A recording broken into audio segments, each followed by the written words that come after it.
Hello my friends, this is Stephanie from Minimum Player Count for the Board Game Nexus. Today I'm going to be talking about my top 5 at the moment favorite 2-player games for spring. So again, this is just games that I think are considered more spring games that you can play at a 2-player count. So without further ado, let's get started. So the first game that I'm going to talk about, and this is in no particular order, so there's not one that I favor over the others right now. This is just 5 games again that I considered more spring games. So the first game that I'm going to talk about is the Ravens of Three Sahasri. I've talked about this before on my channel and also on my Instagram. This is one of my favorite 2-player games because of the strategy utilized in this game. So what you're going to be doing is what you're trying to do is one player is going to be playing Ren and the other player is going to be playing Fifth, and you're trying to complete these heart poems by placing down cards. One person's placing down cards, and this is called a Atman, and in that Atman you're trying to complete pictures of 7 in this way, and the other person's going to be trying to collect those cards to be putting in their heart's poem. And it's kind of a very interesting way to think about this game, as it is not just a one-time play. It's you continue playing for 4 rounds. Every round that you win or you complete the heart's poem successfully, you're going to open another card that's going to give you a little bit more information on what you're going to be playing for the next game.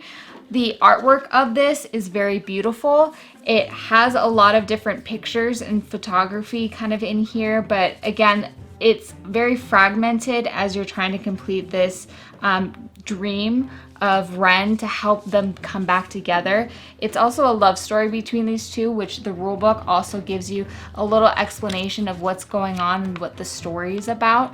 But I really enjoy this because it's a game that I have not yet beaten. I've gone up to, I believe that was the 2nd card successfully, but we have not fully finished this game because it gets more and more difficult each time you open a card, and each time you continue moving on to next levels, you'll end up losing cards, which will make it more and more difficult.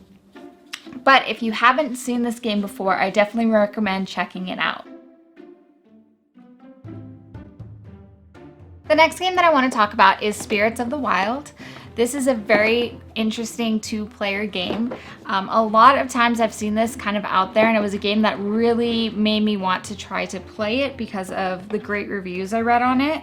But what you're trying to do is every player is going to get their cards here that is going to tell them how many stones that they're going to be able to pull out from this little disc that's going to be in the middle. And you're trying to complete these constellations, and depending on the gems that you place, it's going to tell you what kind of points you're going to be getting at the end.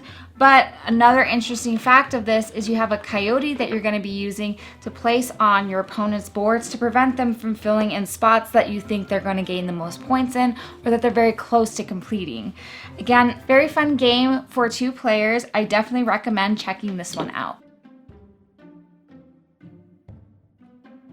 Alrighty, so the next game we're going to talk about is Shaola. This is a 2 to 4 player game. This is more of a competitive game compared to the other ones where this is more of a battling type of game.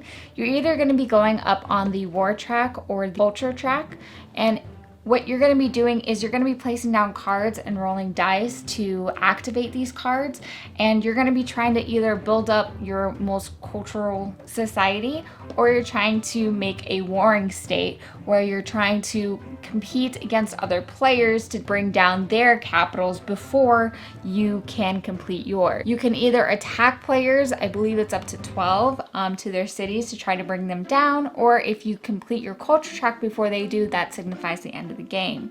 This is a very competitive game where you're going back and forth and really paying attention to what each player is doing. I've really enjoyed this at a 2-player game because I feel like it's a fully satisfied 2-player game where you're paying attention a lot to what you're doing, but also really keenly watching what your opponent is doing to make sure that they don't defeat you too quickly and that your defenses are really built up.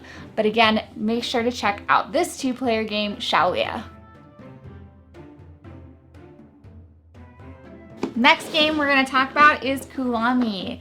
This is a very fun asymmetrical game. What you're going to be doing is you're going to be placing down marbles on these different tracks depending on where your opponent placed last. There are some rules, of course, of placement of where you can and can't place, like within the same tile, but when a player can no longer place any more marbles, that signifies the end of the game, and then you're going to count up points depending on majority on these specific tiles. Very fun aspect of this is it's not just a singular board. You can change up the board every time you play, and there are some rules and helpful tips on how you can set up the board every game, which does make it replayable and highly satisfying. And that is how you play Kulami. Alrighty, so last but not least is Parks. This is one of my favorite games of all time because it's just so freaking beautiful. I love this game so much.